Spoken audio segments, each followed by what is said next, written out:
Hellcat pilots faced some of the worst horrors of the Pacific War, but you've probably never heard what actually killed most of them. And it wasn't the infamous Japanese Zero the Hellcat was designed to destroy. We're going to tell you the whole story of this fighter and what life was really like for its pilots in one of the most brutal naval air wars in history.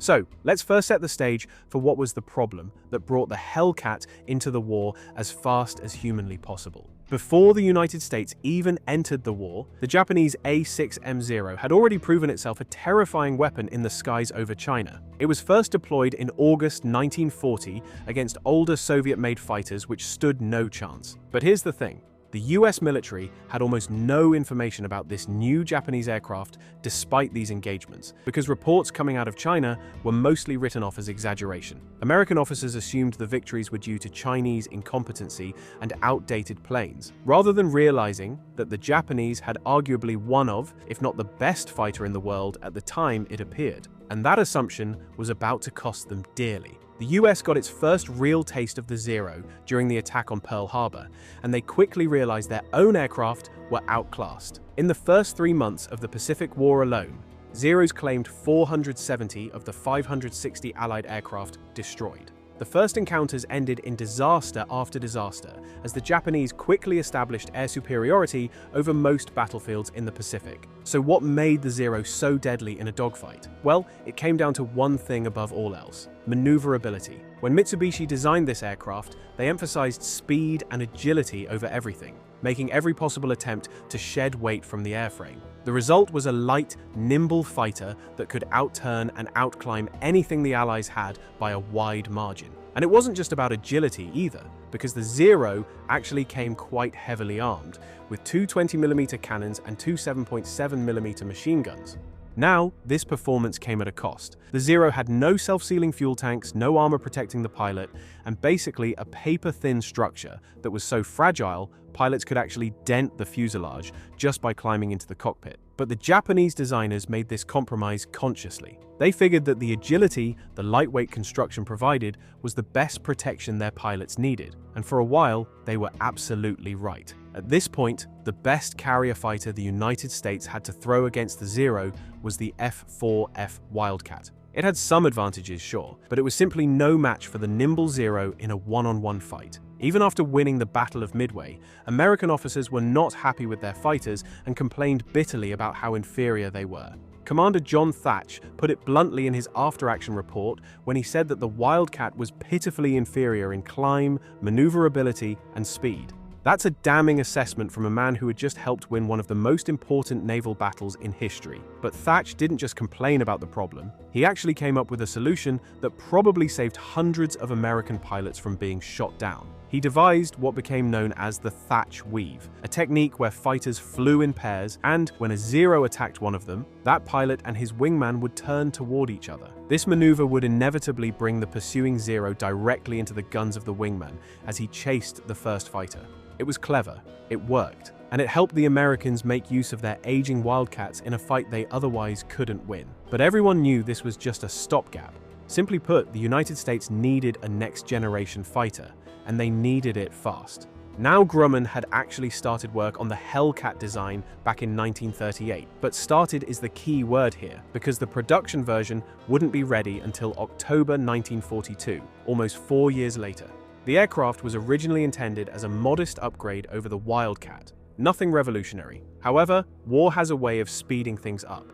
The F6F prototype made its first flight in late June 1942, just 22 days after Thatch filed that damning report about the Wildcat's shortcomings. And what made this timing so important was that in the final stages of development, Grumman was able to incorporate lessons learned from actual combat against the Japanese. Then something happened that would change everything. About 2 weeks after the Hellcat's first flight, American forces recovered a crashed Japanese Zero that had gone down in soft mud in the Aleutian Islands. The plane had flipped over and killed its pilot, but the aircraft itself wasn't badly damaged. This was absolute gold for Allied intelligence. They picked it up, repaired it, and then tested it every possible way to figure out how to beat it. What they discovered was that the Zero's weak structure and manual flight controls meant that at high speeds, the aircraft would start shaking violently and could even break itself apart if the speed increased. The controls would become incredibly heavy and could actually lock up at those speeds because they weren't hydraulically assisted. On top of that, American engineers identified that the Zero performed poorly at higher altitudes, where the thinner air hurt its engine performance. So all of this influenced the final design of the Hellcat. But Grumman also made a crucial decision that would turn out to be just as important as raw performance, maybe even more so. You see, war demanded a lot of pilots, and training them wasn't fast or cheap. Experienced pilots were difficult to replace when they were lost in combat. So instead of squeezing every last bit of performance out of the Hellcat, they sacrificed a bit of speed and climb rate in exchange for reliability, simplified production, and ease of flying. As you're going to see, this decision would prove incredibly important and would play a huge part in winning the war in the Pacific. They finally decided to put the more powerful Pratt & Whitney Double Wasp engine into the Hellcat, which now pushed out 2,000 horsepower. This gave it about 60 miles per hour, greater top speed, and better rate of climb compared to the Zero. Now, the Zero's turn capability at low speeds would never be matched by any fighter in the Second World War, and the Hellcat wasn't even going to try. American pilots would soon learn not to play to the Zero's strengths, and instead use their advantages in speed and dive performance to dictate the terms of every fight. You'll see what I mean soon, because it wasn't long before these two would meet over the seas of the Pacific. The Hellcat carried 212 pounds of armor positioned around the cockpit, while, if you remember, the Zero had none at all. The windshield was bullet-resistant, and later variants improved cockpit visibility by replacing the plexiglass windscreen with a flat armored glass panel. For armament, it had 6 Browning 50 caliber machine guns, which for the time was serious firepower, and more than enough to tear apart the fragile Zero. Self-sealing fuel tanks significantly reduced the risk of fire or explosions when the aircraft took hits, which was again something Zero pilots could only dream about. The Hellcat also had the largest wings of any single-engine fighter in the Second World War, and this gave it a lower stall speed that made it much easier to handle. This was especially important for carrier operations, where young pilots had to land on a moving deck in all kinds of conditions. The Corsair, which was actually a bit faster than the Hellcat, earned the nickname Ensign Eliminator for all the pilots it killed during carrier landing attempts. The Hellcat, by contrast, was far more forgiving. Its wings used Grumman's stow-wing folding arrangement, which allowed many aircraft to be packed onto a carrier's deck and hangar. In short, the whole aircraft was designed to be simple, easy to build, and easy to maintain. The handling characteristics were exceptional for a fighter of this era. The Hellcat had that low stall speed we mentioned, plus plenty of warning during an accelerated stall, and an easy recovery if things went wrong. Even if a pilot accidentally put the plane into a spin, recovery was straightforward and fast. All of this meant that Hellcat pilots could push their aircraft right to the edge of its performance envelope when pilots of other fighters might not dare to do so. And there was one more critical advantage that the Hellcat had over the Zero. The supercharging system gave it much more power at higher altitudes, exactly where the Zero struggled. So, American pilots could climb above their opponents, dive down with superior speed, take their shots, and then zoom back up to altitude, where the Zero simply couldn't follow effectively. The stage was now set. The Americans had a new fighter that was finally better than the aircraft that had been slaughtering them for the past year. But having a good aircraft was only part of the solution. What mattered now was what happened when young American pilots actually took Hellcats into combat, and what it would cost them to turn the tide of the air war in the Pacific. In January 1943, the first Hellcats were ready for combat operations, arriving just as the US Navy needed them most. But it would take several more months before they saw actual combat against the enemy they were designed to destroy. The first dogfight between Zeros and Hellcats occurred over Wake Island on October 5, 1943. It was a one-sided massacre, but not in the direction the Japanese expected. 48 Hellcats jumped on 23 Japanese fighters and shot down 16 of them without losing a single aircraft. Now here's what makes this even more impressive. The entire dogfight took place below 12,000 feet, which was exactly where the Zero performed at its best. Even in these favorable conditions, the Hellcat still wildly outclassed the A6M. The message was clear. The Zero's dominance was over. But Hellcat pilots were still warned not to get overconfident and never to try and dogfight the Zero in close quarters where it still had superior turning ability. Even though the Zero was now obsolete compared to the Hellcat, it remained a dangerous opponent in the hands of an experienced pilot. At high speeds, the Hellcat was actually more maneuverable than its Japanese counterpart. Above 275 miles per hour, the Zero's manual controls got so heavy that it started losing its advantage. Above 300 miles per hour, it was close to helpless. At those speeds, the Zero couldn't outturn the Hellcat unless speeds dropped below 200 miles per hour. Now, speeds in a dogfight do drop off over time, so if the fight lasted long enough, things would eventually slow into the range, where the Zero had the edge. But the Hellcat pilot simply wouldn't play that game. He'd watch his airspeed, and when he saw it dropping, he'd scoot away from the fight. If the Zero followed, it was likely to get destroyed by another Hellcat waiting nearby. If it didn't follow, the extending Hellcat would get enough distance to turn around and come back in for another firing pass. There just wasn't a good way for the Zero pilot to counter this. Zero pilots had grown accustomed to escaping Wildcats and other American fighters by climbing away, but that trick wouldn't work anymore. Meanwhile, the Japanese were struggling to respond. Their next generation of fighters was already in development, but Japan simply didn't have the industrial capacity to produce them in significant numbers. The decision was made to extend the lifespan of the Zero for as long as possible. Mitsubishi introduced improved engines and increased the muzzle velocity of the 20mm cannons to give their pilots a better chance. But none of it really mattered. The Zero's fragility and lack of protective features meant that a short burst from a Hellcat's guns was usually enough to seal its fate. The Japanese fighter would catch fire or simply come apart, while the Hellcat could absorb a tremendous beating and still somehow make it back to the carrier.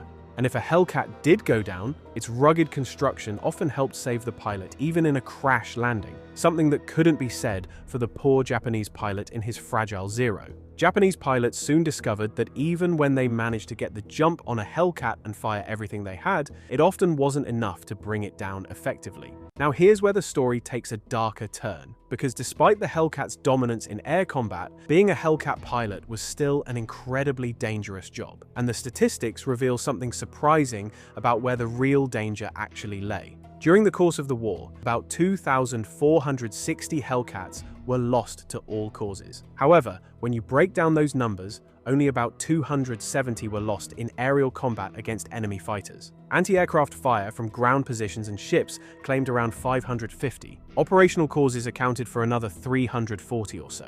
But the biggest number is the one that really stands out. About 1,300 Hellcats were destroyed together with their pilots in training and ferry operations, normally far outside any combat zone. That's more than half of all Hellcats lost, about 53%. Destroyed not in battle, but during training flights and while simply moving aircraft from one place to another. Training to be a carrier pilot was extremely dangerous work. It was a single-seat fighter, so there was no instructor behind you to take over if you made a mistake. New pilots had to prove they could land on a moving deck at speed and catch the arresting wire all by themselves. Many of them, as you've heard, didn't make it through this process.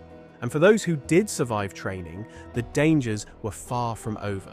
Besides dogfights, ground attack missions, particularly strafing runs against Japanese airfields and shipping, proved exceptionally deadly, even with the Hellcat's armor. When strafing, pilots had to dive toward the target, hold steady aim while approaching and firing, then pull out at extremely low altitude where they were in range of all weapons, and then climb away through a curtain of ground fire that was aimed right at them. Life for Hellcat pilots revolved entirely around the carrier. They lived in cramped quarters below deck when they weren't flying, but they were always prepared to scramble at a moment's notice. Lifeguard destroyers were always some distance behind the aircraft carrier, specifically to rescue pilots whose planes went into the water during the anything but safe taking off and landing. And landing on a carrier is perhaps one of the toughest things a pilot can do in all of aviation. During the Second World War, it was significantly harder than it is today. There were no angled flight decks, no modern landing aids, and pilots relied almost entirely on the landing signal officer standing at the edge of the deck, using paddles and hand gestures to guide them in. If a pilot missed the arresting wire or something went wrong with his aircraft, there was nowhere to go.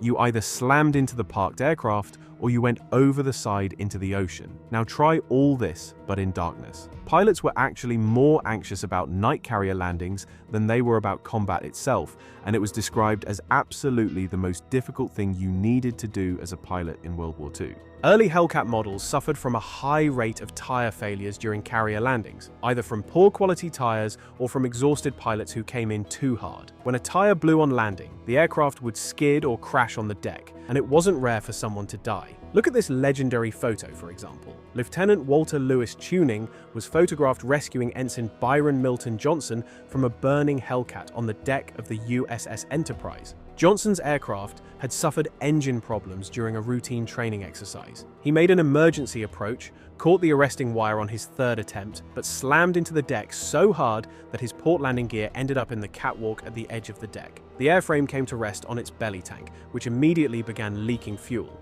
The propeller was still spinning against the deck edge, throwing sparks, which ignited the leaking fuel. To make things worse, the hard impact had jammed Johnson's canopy shut. He was trapped inside a burning aircraft with no way to get out. Tuning stepped directly onto the burning fuel tank to reach the cockpit and pull Johnson out of the flames. As a result of this incident, the famous fighter ace Butch O'Hare recommended that all pilots should drop their external fuel tanks before attempting to land, to prevent exactly this kind of accident from happening again. Pilots who went over the side of the carrier faced either the danger of being run over by the carrier itself or being sucked underneath its massive hull by the churning water. Even if you avoided that, you had to escape the plane that wasn't designed to swim. If a Hellcat was damaged or ran out of fuel over open water, the pilot had to bail out or try to ditch the plane. Fighter aircraft were notoriously bad at surviving ditching attempts because of the nose-heavy weight distribution, and the low-slung air intake on most of them usually meant the plane would flip or break apart when it hit the water. Because of this, fighter pilots almost always chose to bail out when they went down over the ocean, taking their chances with the parachute rather than trying to land on water. By late 1944, a new threat emerged that made life even more terrifying for Hellcat pilots and everyone else serving on American carriers. The Japanese had adopted kamikaze tactics on a large scale, and Hellcat pilots became the primary defense against these attacks, responsible for intercepting and shooting them down before they could reach the fleet. But the attacks could come at any moment or slip under the radar. There was no safe zone anywhere where you could let your guard down completely. The Hellcat quickly established a reputation as a zero killer, and the combat results backed that up. Against Japan's premier fighter, the Hellcat achieved a kill ratio of about 13-1. Some sources put the overall kill ratio even higher, at 19-1, which would make it the best of any fighter during the entire war. And here's a number that really puts things in perspective. Carrier-based US Navy Hellcats shot down more Japanese aircraft than the P-38 Lightnings and F4U Corsairs combined, and that includes both land-based and carrier-based Corsairs. By June 1944, the Hellcat had clearly established itself as the dominant aircraft in the Pacific theater. But its greatest moment was still to come. The Battle of the Philippine Sea was the largest aircraft carrier battle in history, and it turned into an absolute disaster for the Japanese. On June 19th alone, the Japanese Navy lost 275 aircraft, the vast majority of them to Hellcats. In return, the Americans lost only 15 Hellcats in air-to-air combat against the Zero that day. The fighting was so one-sided that American pilots started calling it the Great Marianas Turkey Shoot. But why did the Hellcat win so decisively? Well, it wasn't because it was the best performing fighter of the war, and it actually wasn't. Overall, the Hellcat was slightly inferior to its stablemate, the Corsair. It was slower, had a lower climb rate, and a slower roll rate. The Hellcat did dive faster and had slightly better turn performance, but in terms of raw capability, the Corsair came out a bit ahead on paper. But here's the thing, the Hellcat was much easier to build and fly than most other American fighters of similar capability. And that combination turned out to be far more important than having the absolute best numbers in any single category. Grumman was building over 500 Hellcats every single month for 2 years straight, and all 12,275 Hellcats that were ever made came out of a single factory. That's a remarkable achievement, and no other American fighter was built in greater numbers from one factory during such a short production run. This meant that the United States could replace losses almost as fast as they occurred, and still have plenty of aircraft left over to expand operations. The Japanese, meanwhile, found themselves trapped in a death spiral that they couldn't escape from. The Zero couldn't match the Hellcat in combat. Upgraded Japanese fighters existed on paper and in prototypes, but Japan's industrial limitations meant they couldn't be produced in anywhere near sufficient numbers. Experienced pilots were being killed faster than they could be replaced. New pilots coming into service had far less training than their American counterparts. Quality control problems meant that even the aircraft Japan did manage to produce weren't always performing to their original specifications. You see, before Pearl Harbor, Japanese aviation doctrine had always emphasized pilot quality over quantity. The Imperial Japanese Navy went to war with about 3,000 trained pilots, and only managed to add another 5,000 over the next 2 years combined. In comparison, the US Navy alone trained 17,000 pilots in that same period, and that number doesn't even include the Army Air Forces. The impact of this gap started becoming painfully obvious throughout 1942 and 1943. Even though attrition rates were roughly equal during the Solomon Islands campaign, the United States could easily replace pilots who had completed full training programs, while Japan struggled to do the same, and the two nations handled their experienced pilots very differently. The US Navy rotated pilots and entire units out of combat after a certain period to rest and recover. Japanese naval aviation had no such policy. Their units remained in constant combat until pilots were killed, wounded, or simply collapsed from physical exhaustion. This created a vicious cycle among Japan's veteran pilot corps, who bore the full weight of the war of attrition with no relief in sight. Pilots who flew too many missions without rest sometimes became careless, probably because the prolonged stress had worn down their ability to stay fully aware in combat. By 1944, the gap had become enormous. US Navy Hellcat pilots were joining their units with 500 or more hours of flying time under their belts. Their Japanese counterparts were lucky to have 300 hours, and more often not even close to that, which showed in every engagement. As conventional air combat became increasingly hopeless for Japan, they turned to kamikaze tactics out of desperation, which became the only way they could somewhat reliably hit American ships. By the time the war ended, the Hellcat was actually starting to fall behind the latest generation of fighters. If the war had continued much longer, this might have become a real problem. But it didn't matter, because the war had already been won, and to a large extent, the air war over the Pacific was won by the Hellcat. Grumman had already designed a successor, the F8F Bearcat, which incorporated all the lessons learned from the Hellcat and offered significantly improved performance. But the war ended before the Bearcat could see any real combat.